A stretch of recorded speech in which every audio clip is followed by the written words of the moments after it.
ಶ್ರೀ ಮಹಾಗಣಾಧಿಪತಯೇ ನಮಃ. ನಿರ್ವಿಘ್ನಮಸ್ತು ಹರಿಃ ಓಂ.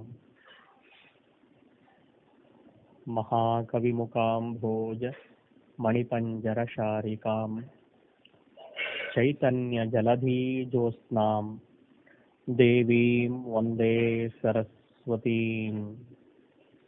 ಶ್ರೀ ಗುರುಭ್ಯೋ ನಮಃ. ಹರಿಃ ಓಂ. ಗಿರೀಶ್ ಕಾರ್ನಾಡರು ತಮ್ಮ ನಾಟಕ ರಾಕ್ಷಸ ತಂಗಡಿಯ ಬಗ್ಗೆ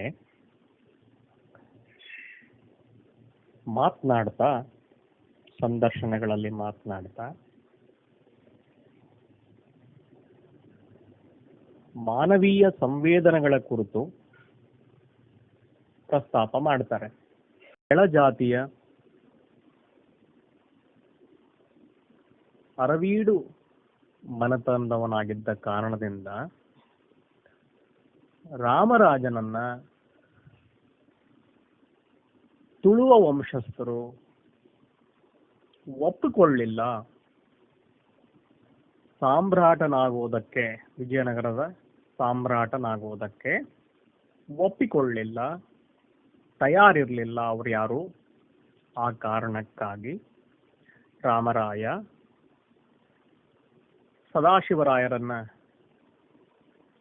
ಹುಡುಗ ಸದಾಶಿವರಾಯನನ್ನ ಮುಂದಿಟ್ಕೊಂಡು, ನನ್ನ ಕೈಗೊಂಬೆ ಮಾಡಿಕೊಂಡು ಅಕ್ಷರಶಃ ಆತನನ್ನ ಬಂಧನದಲ್ಲೇ ಇಟ್ಟು ತಾನು ರಾಜ್ಯಭಾರ ಮಾಡ್ತಾ ಇದ್ದ. ಇಡೀ ವಿಜಯನಗರ ಸಾಮ್ರಾಜ್ಯದ, ಕರ್ನಾಟಕ ಸಾಮ್ರಾಜ್ಯದ ಚುಕ್ಕಾಣಿಯನ್ನ ಹೊತ್ತಿದ್ದ.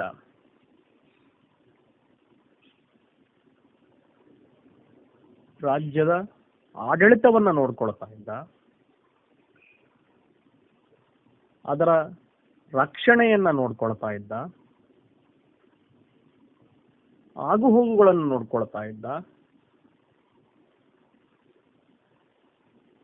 ರಾಜ್ಯದ ಒಟ್ಟು ಜವಾಬ್ದಾರಿಯನ್ನ ಆತನೇ ಹೊತ್ತಿದ್ದ. ಅತ್ಯಂತ ಪರಾಕ್ರಮಶಾಲಿ, ಅತ್ಯಂತ ಮೇಧಾವಿ, ರಾಜಕೀಯ ಮುತ್ಸದ್ದಿ,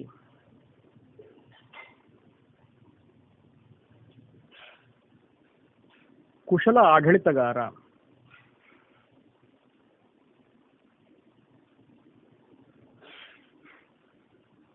ಇಷ್ಟೆಲ್ಲ ಇದ್ಕೊಂಡು, ಅಲ್ಲದೆ ಸಾಕ್ಷಾತ್ ಕೃಷ್ಣದೇವರಾಯ ಸಾಮ್ರಾಟನ ಅಳಿಯನೇ ಆಗಿದ್ದು, ತನ್ನ ತಮ್ಮ ತಿರುಮಲರಾಯ ಕೃಷ್ಣದೇವರಾಯನ ಮತ್ತೊಬ್ಬ ಅಳಿಯನೂ ಆಗಿದ್ದು, ಹೀಗಿದ್ದುಕೊಂಡು ತಾನು ತನಗೆ ವಿಜಯನಗರ ಸಾಮ್ರಾಜ್ಯದ ಸಿಂಹಾಸನವನ್ನ ಏರ್ಲಿಕ್ಕಾಗಲಿಲ್ಲ ಅನ್ನೋ ಮನೋವೇದನೆ ಅವನ ಹತ್ರ ಇತ್ತು ಅಂತ, ಅದನ್ನ ಕಾಡ್ತಾ ಇತ್ತು ಅವನನ್ನ ಅಂತ ಗಿರೀಶ್ ಕಾರ್ನಾಡ್ ಅವರು ಹೇಳ್ತಾರೆ. ಖಂಡಿತವಾಗಿಯೂ ಹೌದು. ಇನ್ನು ಆತನ ಮಡದಿ ಪಟ್ಟದರಸಿ ಕೃಷ್ಣದೇವರಾಯನ ಪುತ್ರಿ ಸತ್ಯಭಾಮೆ, ಆಕೆಯ ಸ್ಥಿತಿ ಏನಾಗಿರಬೇಡ ಅಂತ ಕೇಳ್ತಾರೆ. ಆಕೆಯ ಮನಸ್ಸಿನಲ್ಲಿ ಆಗ್ತಾ ಇದ್ದಂತಹ ತುಮುಲಗಳನ್ನ ನಾವು ಗಮನಿಸಬೇಕು ಅಂತ ಹೇಳ್ತಾರೆ.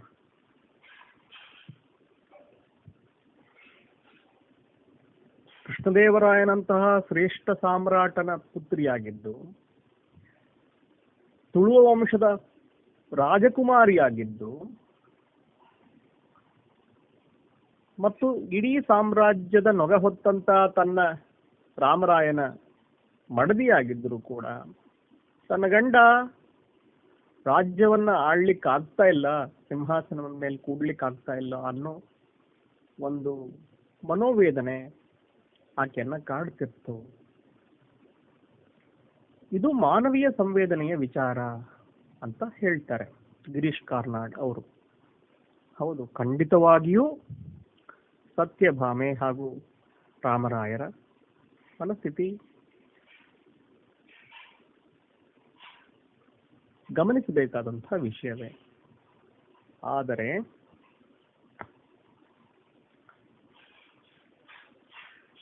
ಈ ಮಾನವೀಯ ಸಂವೇದನೆಯ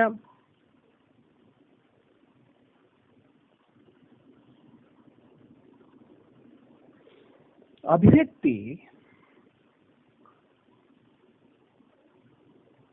ಇತಿಹಾಸದ ತಥ್ಯವನ್ನ ಮುಚ್ಚಿಡಕೂಡದು.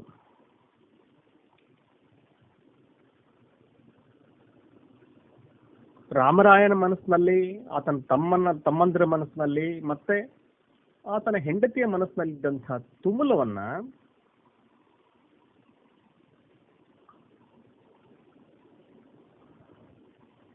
ನೆಪವಾಗಿಟ್ಕೊಂಡು ಬಹುಮನಿ ಸುಲ್ತಾನರ ಮತಾಂಧತೆಯನ್ನ ಬಚ್ಚಿಡುವ ಪ್ರಯತ್ನ ಮಾಡಕೂಡದು.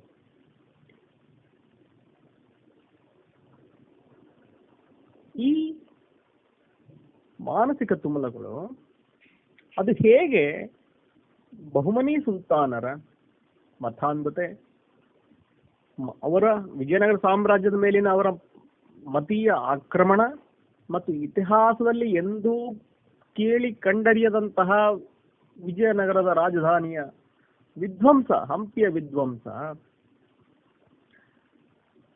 ಇದನ್ನ ಈ ವಿಚಾರಗಳು ಹೇಗೆ ಅದು ಮುಚ್ಚಿಡುತ್ತದೆ? ರಾಮರಾಯರ ಮನಸ್ಸಿನಲ್ಲಿದ್ದಂತಹ ವಿಚಾರ ಮತ್ತೆ ಸತ್ಯಭಾಮೆಯ ಮನಸ್ಸಿನಲ್ಲಿದ್ದಂತಹ ತುಮುಲಗಳು ಬಹುಮನಿ ಸುಲ್ತಾನರ ಮತಾಂಧತೆಯನ್ನ ಹೇಗೆ ಅಲ್ಲಗಳಿತವೆ? ಅದು ಬಹಳ ದೊಡ್ಡ ಪ್ರಶ್ನೆ. ನಿಮ್ಮ ನಾಟಕದಲ್ಲಿ ಆ ನಾಟಕದ ಭಾಗವಾಗಿ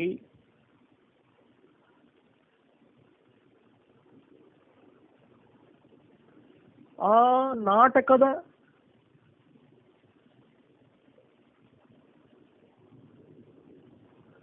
ಉಪಾಖ್ಯಾನವಾಗಿ ತಾವು ಈ ವಿಚಾರಗಳನ್ನು ಸೇರಿಸಿದ್ರಲ್ಲಿ ಬಹಳ ಒಳ್ಳೆಯದು. ಆದರೆ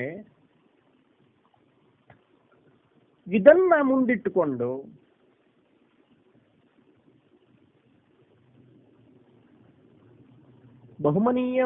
ಮಹಮದೀಯ ಆಕ್ರಮಣವನ್ನ, ಅದರ ಮತಾಂಧತೆ ಮತ್ತು ವಿಧ್ವಂಸವನ್ನ ಮುಚ್ಚಿ ಹಾಕೋ ಹುನ್ನಾರ ಮಾತ್ರ ಖಂಡನೀಯ. ಏಕೆಂದ್ರೆ ರಾಮರಾಯ ಮತ್ತು ಸತ್ಯಭಾಮೆ ಎದುರಿಸಿದಂತಹ ಪರಿಸ್ಥಿತಿಗಳನ್ನ, ಮನೋವೇದನೆಯನ್ನ ವಿಜಯನಗರ ಸಾಮ್ರಾಜ್ಯದಲ್ಲೇ ಮತ್ತು ಆ ಒಂದು ಪರಂಪರೆಯಲ್ಲಿ ಈ ಹಿಂದೆಯೂ ಬಹಳಷ್ಟು ಜನ ಅನುಭವಿಸಿದ್ರು. ಈ ನಿಟ್ಟಿನಲ್ಲಿ ಹೊಯ್ಸಳ ಸಾಮ್ರಾಜ್ಯದ ಕೊನೆಯ ದೊರೆ ಮುಮ್ಮಡಿ ವೀರಬಲ್ಲಾಳ ಮತ್ತು ಆತನ ಪಟ್ಟದರಸಿ ತುಳುನಾಡಿನ ಮಗಳು ವೀರ ಕೇಕಾಯಿ ತಾಯಿ ಅವರ ವಿಚಾರಗಳನ್ನ ಇಲ್ಲಿ ಪ್ರಸ್ತಾಪ ಮಾಡಬೇಕಾಗ್ತದೆ. ಗಮನಿಸುವುದು ಬಹಳ ಉತ್ತಮ ಅಂತ ಅನಿಸ್ತದೆ. ಇಡೀ ಹೊಯ್ಸಳ ಸಾಮ್ರಾಜ್ಯವನ್ನ ನಿರಂತರವಾದ ಸಮರಗಳ ಮೂಲಕ ಉತ್ತರದಲ್ಲಿ ತುಂಗಭದ್ರಾ ನದಿಯವರೆಗೆ ಅಲ್ಲಿ ನಿರಂತರವಾಗಿ ಹೊಯ್ಸಳರ ಜೊತೆಗೆ ಯುದ್ಧ ಮಾಡ್ತಾ ಇದ್ದಂತಹ ಯಾದವ ಸೇವಣರು ಹಾಗೂ ಕಾಕತೀಯರು ಹಾಗೂ ಕುಮ್ಮಟದುರ್ಗದ ಕಂಪಿಲ ರಾಜ್ಯದ ಅರಸರು ಇವರ ಜೊತೆ ನಿರಂತರವಾಗಿ ಯುದ್ಧ ಮಾಡಿಕೊಂಡು ಹೊಯ್ಸಳ ಸಾಮ್ರಾಜ್ಯದ ಗಡಿಯನ್ನ ತುಂಗಭದ್ರಾ ನದಿಯ ದಕ್ಷಿಣ ತೀರದವರೆಗೆ ಕಾಯ್ದಿರಿಸಿಕೊಂಡಂತಹ ಯಶಸ್ಸು ಮುಮ್ಮಡಿ ವೀರಬಲ್ಲಾಳನಿಗೆ ಸಲ್ಲಬೇಕಾಗ್ತದೆ. ಮತ್ತೊಂದು ಕಡೆ ದಕ್ಷಿಣದಲ್ಲಿ ಪಾಂಡ್ಯರ ಜೊತೆಗೆ ನಿರಂತರವಾಗಿ ಕದನವನ್ನ ಮಾಡಿಕೊಂಡು ಈ ಹಿಂದೆ ಇಮ್ಮಡಿ ವೀರಬಲ್ಲಾಳ, ಸೋಮೇಶ್ವರರು ಹಾಗೂ ಅದಕ್ಕೂ ಹಿಂದೆ ವಿಷ್ಣುವರ್ಧನ ಹೇಗೆ ದಕ್ಷಿಣದಲ್ಲಿ ಕರ್ನಾಟಕ ಸಾಮ್ರಾಜ್ಯವನ್ನ ವಿಸ್ತಾರ ಮಾಡಿದ್ರು ಕಾವೇರಿ ನದಿಯವರೆಗೆ, ಅದನ್ನ ಉಳಿಸ್ಕೊಂಡು ಹೋಗುವಂತ ಮಹತ್ ಕಾರ್ಯವನ್ನ ಮುಮ್ಮಡಿ ವೀರಬಲ್ಲಾಳ ಮಾಡ್ತಾನೆ.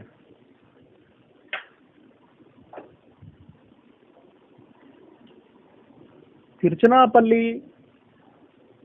ತಿರುವಣ್ಣಾಮಲೈಗಳಲ್ಲಿ ಗಳನ್ನ ಕೇಂದ್ರವಾಗಿಟ್ಟುಕೊಂಡು ಹೊಯ್ಸಳ ಸಾಮ್ರಾಜ್ಯವನ್ನ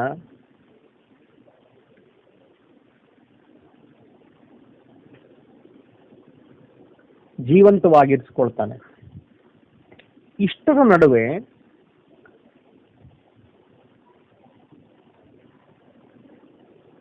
ದೆಹಲಿಯ ಸುಲ್ತಾನರು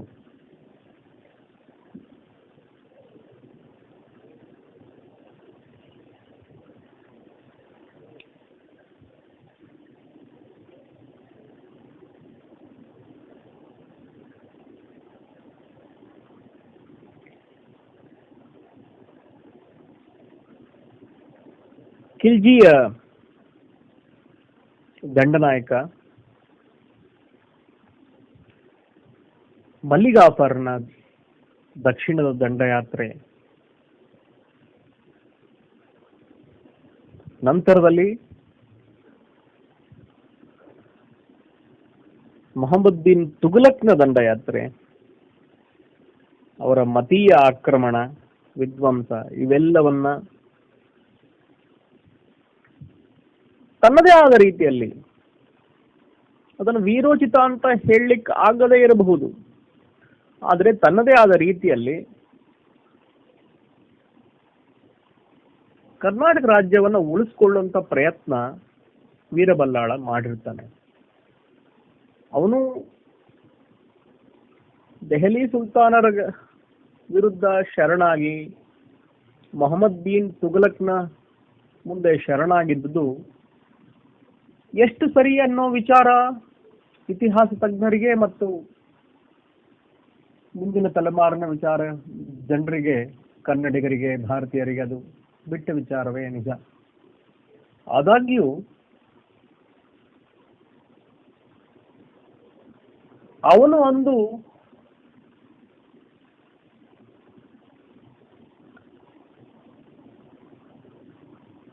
ರಾಜಕೀಯ ಸಂಧಿ ಶರಣಾಗತಿಗಳ ಮೂಲಕ ಕರ್ನಾಟಕ ಸಾಮ್ರಾಜ್ಯವನ್ನು ಮುಂದಿನ ದಿನಗಳಿಗೆ ಉಳಿಸ್ಕೊಂಡ ಬಂದ ಅಂತನ್ನೋ ವಿಚಾರವನ್ನ ಯಾರೂ ಅಲ್ಲಗಳೆಯಲಿಕ್ಕಾಗುವುದಿಲ್ಲ. ಹೀಗಾಗಿ ವೀರಬಲ್ಲಾಳನ ಒಂದು ಪಾತ್ರ ಕರ್ನಾಟಕ ಸಾಮ್ರಾಜ್ಯದಲ್ಲಿ ಬಹಳ ದೊಡ್ಡದಾಗಿದೆ. ಇಷ್ಟರ ನಂತರ ಮದುರೈನಲ್ಲಿ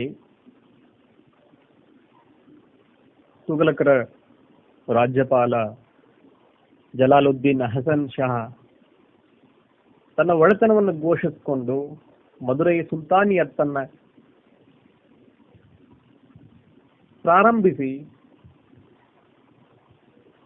ಭಾರತೀಯ ಇತಿಹಾಸದಲ್ಲಿ ಎಂದೂ ಕಂಡು ಕಾಣಿಸಿದಂತಹ ಒಂದು ರೀತಿಯಲ್ಲಿ ಕ್ರೂರ ದಮನಶಾಹಿ ಆಡಳಿತವನ್ನ ಇಡೀ ದಕ್ಷಿಣ ಭಾರತದಲ್ಲಿ ಅಲ್ಲೋಲ ಕಲ್ಲೋಲವನ್ನ ನಿರ್ಮಿಸ್ತಾನೆ. ಅಂತಹ ಸಂದರ್ಭದಲ್ಲಿ ಭಾರತೀಯ ಧರ್ಮ, ಸಂಸ್ಕೃತಿ, ಕೃಷಿ, ಸಾಮಾನ್ಯ ಜೀವನಗಳನ್ನ ಕಾಪಾಡಲಿಕ್ಕೆ ಒಂದು ರೀತಿಯ ಕ್ರಾಂತಿಯ ರೂಪದಲ್ಲಿ ದಕ್ಷಿಣ ಭಾರತದ ಎಲ್ಲ ಪ್ರಾಂತಗಳ ನಾಯಕರುಗಳ ಒಂದು ಒಕ್ಕೂಟ ಮಾಡಿಕೊಂಡು ಅದರ ನೇತೃತ್ವವನ್ನು ವಹಿಸಿಕೊಂಡು ವೀರಬಲ್ಲಾಳ ಇಡೀ ದಕ್ಷಿಣ ಭಾರತದಲ್ಲಿ ಮಹಮ್ಮದೀಯ ಅಧಿಕಾರಿಗಳ ವಿರುದ್ಧ, ಸೈನಿಕ ದಂಡ ನಾಯಕರ ವಿರುದ್ಧ, ರಾಜ್ಯಪಾಲರ ವಿರುದ್ಧ, ಸುಲ್ತಾನರ ವಿರುದ್ಧ ನಿರಂತರವಾಗಿ ಹೋರಾಡ್ತಾನೆ. ಬಹಳಷ್ಟು ಭಾಗಗಳನ್ನ ಮುಕ್ತಗೊಳಿಸ್ತಾನೆ. ಈ ಒಂದು ಪ್ರಯತ್ನದಲ್ಲಿ ತಿರುಚನಾಪಲ್ಲಿಯ ಹತ್ತಿರ ಕಣ್ಣನ್ನೂರು ಕುಪ್ಪಂ ಯುದ್ಧದಲ್ಲಿ ಅವನು ವೀರ ಮರಣವನ್ನ ಪಡಿತಾನೆ. 1342ರಲ್ಲಿ.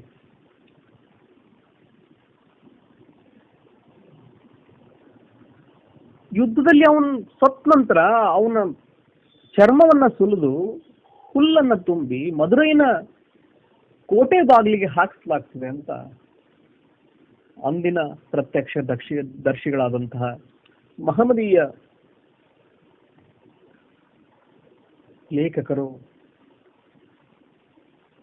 ಬರೆದಿದ್ದಾರೆ. ಆಧಾರಗಳು ಸಿಗ್ತವೆ. ಇಂತಹ ಶ್ರೇಷ್ಠ ಬಲಿದಾನವನ್ನು ಕೊಟ್ಟಂತಹ ವೀರಬಲ್ಲಾಳ ಅವನ ಮನಸ್ಸಿನ ಸಂವೇದನೆ ಬಗ್ಗೆ ನಾವು ಯೋಚನೆ ಮಾಡೋಣವಂತೆ.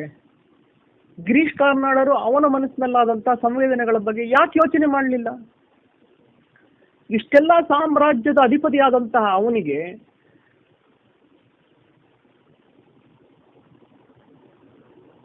ಅವನ ಮಗ ಮಹತ್ವಾಕಾಂಕ್ಷಿ ಅಲ್ಲದೆ ಇದ್ದಂಥದ್ದು, ಅಶಕ್ತನಿದ್ದದ್ದು,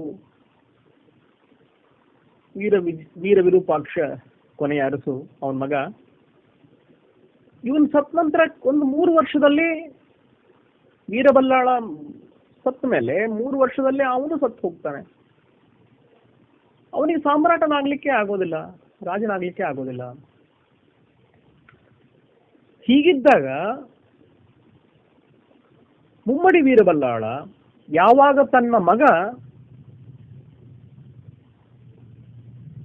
ತನ್ನ ವಾರಸುದಾರನಾಗಿ ಸಾಮ್ರಾಜ್ಯವನ್ನ ಆಳ್ತಾ ಇಲ್ಲ, ಆಳ್ಲಿಕ್ಕೆ ಅವನು ಅಶಕ್ತ ಅಂತ ಗೊತ್ತಿದ್ದಾಗ,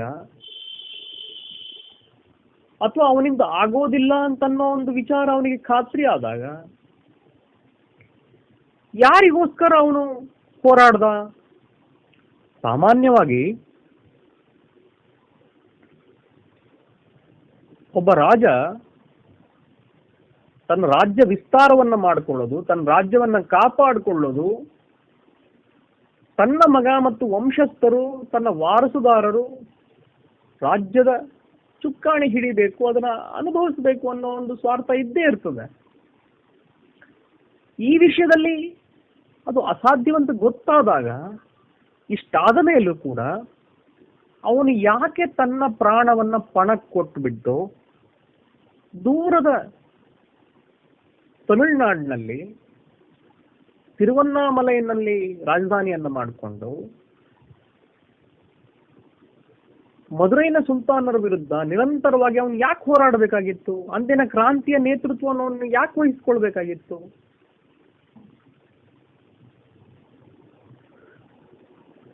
ಅವನ ಮನಸ್ಸಿನಲ್ಲಿ ಸಂವೇದನೆ ಇರಲಿಲ್ವಾ? ತುಡಿತ ಇರಲಿಲ್ವಾ? ಇದು ಮಾನವೀಯ ಸಂವೇದನೆಯ ವಿಚಾರವಲ್ಲವಾ? ಇದು ಯಾಕೆ ಗಿರೀಶ್ ಕಾರ್ನಾಡರಿಗೆ ಕಾಣಿಸೋದಿಲ್ಲ?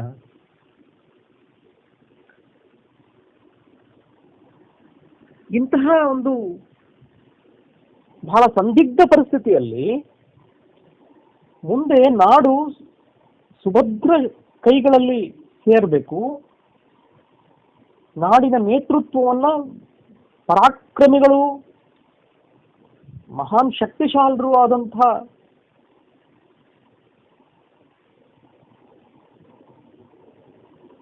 ನಾಯಕರು ಅದನ್ನು ನಿಭಾಯಿಸಬೇಕು ಅಂತ ಹೇಳಿ ಹಕ್ಕಬುಕ್ಕರನ್ನ ಅದಕ್ಕೆ ತಕ್ಕವರೆಂದು ತೀರ್ಮಾನ ಮಾಡಿ ಅವರನ್ನ ರಾಜ್ಯದ ಮಹಾಮಾಂಡಲಿಕರನ್ನಾಗಿ ಮಾಡಿಕೊಂಡು ಉತ್ತರದ ಗಡಿಯಲ್ಲಿ ತುಂಗಭದ್ರಾ ತೀರದಲ್ಲಿ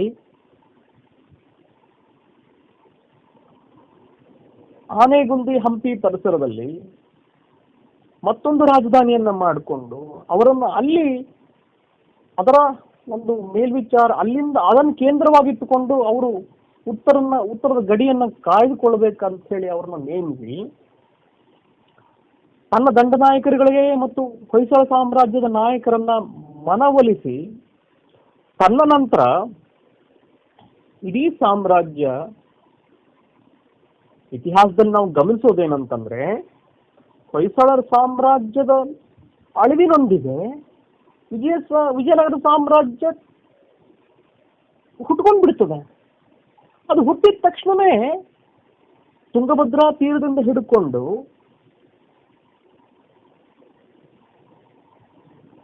ಮುಳುಬಾಗಿಲು ಮತ್ತು ಮುಂದುವರೆದು ಕಾವೇರಿ ನದಿಯ ಒಂದು ಭಾಗದವರೆಗೂ ಹರಡಿ ಬಿಡುತ್ತದೆ. ಅದು ಹೇಗೆ ಸಾಧ್ಯ? ಅದು ಒಂದು ವಿಜಯನಗರ ಸಾಮ್ರಾಜ್ಯ ಹಕ್ಕಬುಕ್ಕರ ನೇತೃತ್ವದಲ್ಲಿ ತುಂಗಭದ್ರಾ ನದಿ ತೀರದ ಹಂಪಿಯಲ್ಲಿ ಸ್ಥಾಪನೆ ಆದಾಗ ಅದು ಹೇಗೆ ಕೂಡಲೇ ದಕ್ಷಿಣದ ತುದಿಯನ್ನು ತಲುಪಿಬಿಡುತ್ತದೆ?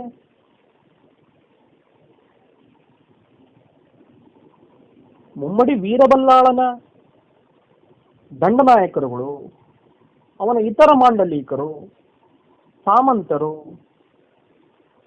ರಾಜ್ಯದ ಅಧಿಕಾರಿಗಳು, ಇವ್ರು ಯಾರು ಅದಕ್ಕೆ ವಿರೋಧಿಸಲಿಲ್ವಾ? ಒಂದು ರೀತಿಯಲ್ಲಿ ರಾಜಕೀಯ ಹಸ್ತಾಂತರ, ಒಡೆತನದ ಹಸ್ತಾಂತರ ಯಾವುದೇ ರಕ್ತಪಾತ ಇಲ್ಲದಂತೆ ಹೊಯ್ಸಳ ಸಾಮ್ರಾಜ್ಯದಿಂದ ವಿಜಯನಗರ ಸಾಮ್ರಾಜ್ಯಕ್ಕೆ ಆಗ್ಬಿಡ್ತದೆ. ಇದು ಇತಿಹಾಸ ನಿರೂಪಿಸ್ತದೆ. ಮೌನವಾಗಿ ರಾಜ್ಯ ಹಸ್ತಾಂತರ ಆಗಿಬಿಡುತ್ತದೆ. ಇದು ಕೇವಲ ಮತ್ತು ಕೇವಲ ಮುಮ್ಮಡಿ ವೀರಬಲ್ಲಾಳ ತನ್ನ ನಾಯಕರುಗಳ ಜೊತೆ ಸೇರಿ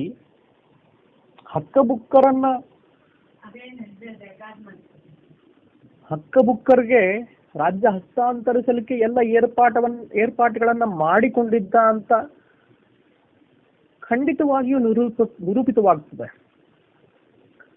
ಹೀಗೆ ಮಾಡಬೇಕಾಗಿದ್ದ ಸಂದರ್ಭದಲ್ಲಿ ತನ್ನ ಮಗ ತನ್ನ ವಾರಸುದಾರ ಆಗ್ಲಿಲ್ಲ, ರಾಜ್ಯದ ವಾರಸುದಾರ ಆಗ್ಲಿಲ್ಲ, ಮುಂದಿನ ದೊರೆ ಆಗ್ಲಿಲ್ಲ ಅಂತ ಅನ್ನೋ ಒಂದು ವೇದನೆ ಅವನಲ್ಲಿ ಇರ್ಲಿಲ್ವಾ? ಇದು ಮಾನವೀಯ ಸಂವೇದನೆಯ ವಿಚಾರ ಅಲ್ವಾ? ಖಂಡಿತವಾಗಿಯೂ ಹೌದು. ಆದರೆ ಇದು ಇಂತಹ ಒಂದು ಮಾನವೀಯ ಸಂವೇದನೆಯ ಶ್ರೇಷ್ಠ ಮಾನವೀಯ ಸಂವೇದನೆಯ ವಿಚಾರ, ಮನ ಕಲಕುವಂತಹ ವಿಚಾರ ಗಿರೀಶ್ ಕಾರ್ನಾಡರ ಗಮನಕ್ಕೆ ಬರೋದೇ ಇಲ್ಲ. ಯಾಕೆಂದ್ರೆ ಅವರ ಒಂದು ಇಸ್ಮಾಂಧತೆ ಅವರ ಮನಸ್ಥಿತಿ ಅದಕ್ಕೆ ಒಪ್ಪೋದಿಲ್ಲ. ಹಾಗೆ ಮುಂದುವರೆದು ಆತನ ಮಡದಿ ತುಳುನಾಡಿನ ವಂಶದವಳು ರಾಜಕುಮಾರಿ ವೀರ ಕೇಕಾಯಿ ತಾಯಿ. ಆಕೆ ಏನ್ ಮಾಡ್ತಾಳೆ, ಮುಮ್ಮಡಿ ವೀರಬಲ್ಲಾಳ ತೀರ್ಕೊಂಡ ನಂತರ ಮತ್ತು ಅವನ ಮಗನೂ ತೀರ್ಕೊಂಡ ನಂತರ ಗಂಡ ಮತ್ತೆ ಮಗ ಇಬ್ಬರೂ ತೀರ್ಕೊಂಡು ಹೊಯ್ಸಳ ಸಾಮ್ರಾಜ್ಯ ಅಂತ್ಯವಾದಾಗ 1346ರಲ್ಲಿ ಶೃಂಗೇರಿಯಲ್ಲಿ ಇಡೀ ಹೊಯ್ಸಳ ಸಾಮ್ರಾಜ್ಯವು ವಿಜಯನಗರ ಸಾಮ್ರಾಜ್ಯವಾಗಿ ಪರಿವರ್ತನೆ ಆದಂತಹ ಗಳಿಗೆಯೋ ಎನ್ನುವಂತೆ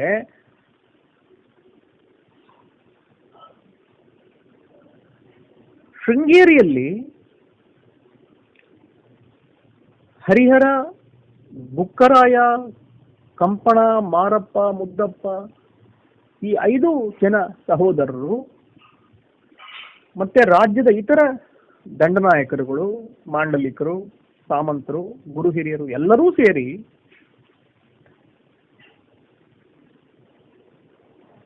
ಒಂದು ಹೊಸ ನಾಂದಿಯ ಉತ್ಸವವನ್ನ ಮಾಡ್ತಾರೆ. ಕರ್ನಾಟಕ ಸಾಮ್ರಾಜ್ಯದ ಹೊಸದೊಂದು ಉದಯದ ಉತ್ಸವವನ್ನು ಅಲ್ಲಿ ಮಾಡ್ತಾರೆ, ನೆರವೇರಿಸ್ತಾರೆ. ಶಾರದಾಂಬೆಯ ಒಂದು ಸನ್ನಿಧಿಯಲ್ಲಿ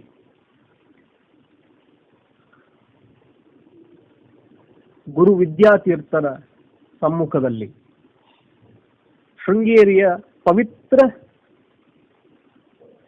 ದೈವ ಸನ್ನಿಧಿಯಲ್ಲಿ, ದೇವನೆಲದಲ್ಲಿ, ಅಲ್ಲಿ ಈ ಮುಮ್ಮಡಿ ವೀರಬಲ್ಲಾಳನ ಪತ್ನಿ ಪಟ್ಟದರಸಿ ತನ್ನ ಗಂಡನನ್ನೂ ಕಳ್ಕೊಂಡು, ತನ್ನ ಮಗನನ್ನೂ ಕಳ್ಕೊಂಡು, ಸಾಮ್ರಾಜ್ಯವೂ ಅಂತ್ಯವಾಗಿ ಅಂತಹ ಸ್ಥಿತಿಯಲ್ಲಿ ಅಲ್ಲಿ ಉಪಸ್ಥಿತಳಿದ್ದು ಹಕ್ಕಬುಕ್ಕರಿಗೆ ಕರ್ನಾಟಕ ಸಾಮ್ರಾಜ್ಯದ ಹೊಸ ಉದಯವಾಗಲಿ, ಶ್ರೇಷ್ಠ ಕರ್ನಾಟಕ ಸಾಮ್ರಾಜ್ಯದ ನಿರ್ಮಾಣವಾಗಲಿ, ಸನಾತನ ಧರ್ಮ ಸಂಸ್ಕೃತಿಯ ಸಂರಕ್ಷಣೆ ಆಗಲಿ, ಕೃಷಿ ವ್ಯಾಪಾರ ಆರ್ಥಿಕತೆ ಸಮೃದ್ಧವಾಗಲಿ, ಜನಸಾಮಾನ್ಯರು ಸಂತೋಷದಿಂದ ಬಾಳಲಿ, ಇಡೀ ದಕ್ಷಿಣ ಭಾರತ ಮತ್ತೊಮ್ಮೆ ಸಮೃದ್ಧಿಯ ಸುಖಗಳಿಂದ ನೆಮ್ಮದಿಯಿಂದ ಬಾಳುವಂತಾಗಲಿ ಅಂತ ಹೇಳಿ ವಿಜಯನಗರ ಸಾಮ್ರಾಜ್ಯದ ಸ್ಥಾಪನೋತ್ಸವ ಅನ್ನೋ ರೀತಿಯಲ್ಲಿ ಹಕ್ಕಬುಕ್ಕರಿಗೆ ಆಶೀರ್ವಾದ ಮಾಡ್ತಾಳೆ.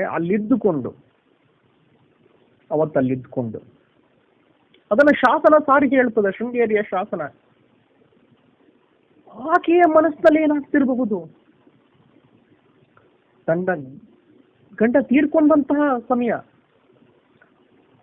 ತನ್ನ ಮಗನೂ ತೀರ್ಕೊಂಡಂತಹ ಸಮಯ, ಹೊಯ್ಸಳ ಸಾಮ್ರಾಜ್ಯ ಅಳೆದು ಹೋದಂತಹ ಸಮಯ. ಅಂತಹ ಸಮಯದಲ್ಲಿ ಹೊಯ್ಸಳ ಸಾಮ್ರಾಜ್ಯ ವಿಜಯನಗರ ಸಾಮ್ರಾಜ್ಯವಾಗಿ ಪರಿವರ್ತನೆ ಹೊಂದಿ ಹೊಸ ನಾಂದಿಯ ಸ್ಥಾಪನೆ ಆಗುವಂತಹ ಸಂದರ್ಭದಲ್ಲಿ ಸಂತೋಷದಿಂದ ಪೂರ್ತಿ ಮನಸ್ಸಿನಿಂದ, ತುಂಬು ಮನಸ್ಸಿನಿಂದ ಆಕಿ ಹಕ್ಕಬುಕ್ಕರಿಗೆ,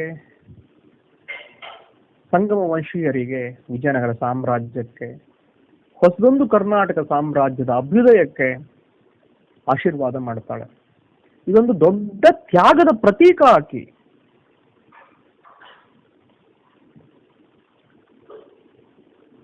ನಿಜವಾಗಲೂ ಧನ್ಯ ಸ್ತ್ರೀ.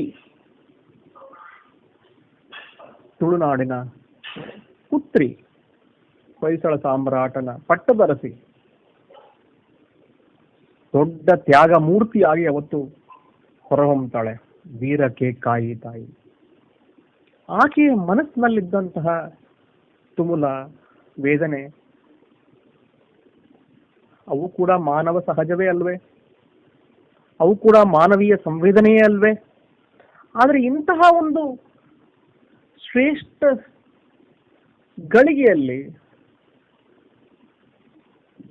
ಮಾನವೀಯ ಸಂವೇದನೆಗೆ ಅತ್ಯಂತ ಸಮರ್ಪಕ ನಿದರ್ಶನವಾದಂತಹ ಈ ಒಂದು ಪ್ರಸಂಗವನ್ನ ಯಾಕೆ ಗಿರೀಶ್ ಕಾರ್ನಾಡರ್ ಗಮನಕ್ಕೆ ತಂದುಕೊಳ್ಳೋದಿಲ್ಲ? ಅವರು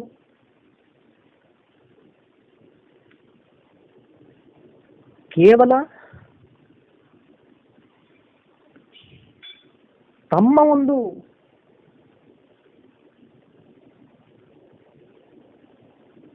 ಯುರೋಪಿನ ಅರಬೆಂದ ಇಸಂಗಳ ಶರಣಾಗತ ಗತಿಯಲ್ಲಿ, ಅದರ ಮತಾಂಧತೆಯಲ್ಲಿ ಬೌದ್ಧಿಕ ಹಾದರವನ್ನು ನಡೆಸ್ತಾ ರಾಮರಾಯ ಮತ್ತು ಆತನ ಮಡದಿ ಸತ್ಯಭಾಮೆಯಲ್ಲಿ ಮನಸ್ಸಲ್ಲಿದ್ದಂತಹ ತುಮಲಗಳನ್ನು ಎತ್ತಿ ತೋರಿಸಿ, ಅದರ ನೇಪಥ್ಯದಲ್ಲಿ ಬಹುಮನಿ ಸುಲ್ತಾನರ ಒಂದು ಮತಾಂಧತೆ, ಅವರ ಮತೀಯ ಆಕ್ರಮಣ ಮತ್ತು ಅಮಾನುಷ ವಿಧ್ವಂಸ ಕಾರ್ಯವನ್ನ ಮುಚ್ಚಿ ಹಾಕುವಂತಹ ಒಂದು ಪ್ರಯತ್ನ ಮಾಡ್ತಾರೆ, ದುಸ್ಸಾಹಸ ಮಾಡ್ತಾರೆ. ಇದು ನಿಜಕ್ಕೂ ಅವರ ಇಸ್ಮಾಂಧತೆ ಹಾಗೂ ಅವರ ಬೌದ್ಧಿಕ ಆದರವನ್ನ ಬೆತ್ತಲು ಮಾಡುತ್ತದೆ.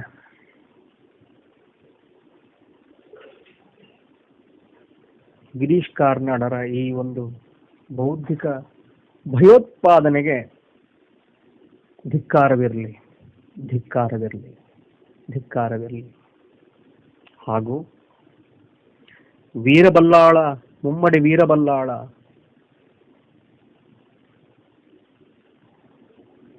ಆತನ ಶ್ರೇಷ್ಠ ಬಲಿದಾನಕ್ಕೆ, ಆತನ ಅನುಚರರ ಶ್ರೇಷ್ಠ ಹೋರಾಟ ತ್ಯಾಗಗಳಿಗೆ ಹಾಗೂ ಎಲ್ಲದಕ್ಕೂ ಕಳಶಪ್ರಾಯವಾದಂತಹ ಆತನ ಮಡದಿ ತುಳುನಾಡಿನ ಮಗಳು ವೀರ ಕೇಕಾಯಿ ತಾಯಿಯ ತ್ಯಾಗ ಮತ್ತು ದೊಡ್ಡ ಮನಸ್ಸಿನ ಹೃದಯಕ್ಕೆ, ವ್ಯಕ್ತಿತ್ವಕ್ಕೆ 101 ನಮನಗಳು, 101 ನಮನಗಳು, 101 ನಮನಗಳು. ಶ್ರೀ ಗುರುಭ್ಯೋ ನಮಃ. ಹರಿ ಓಂ.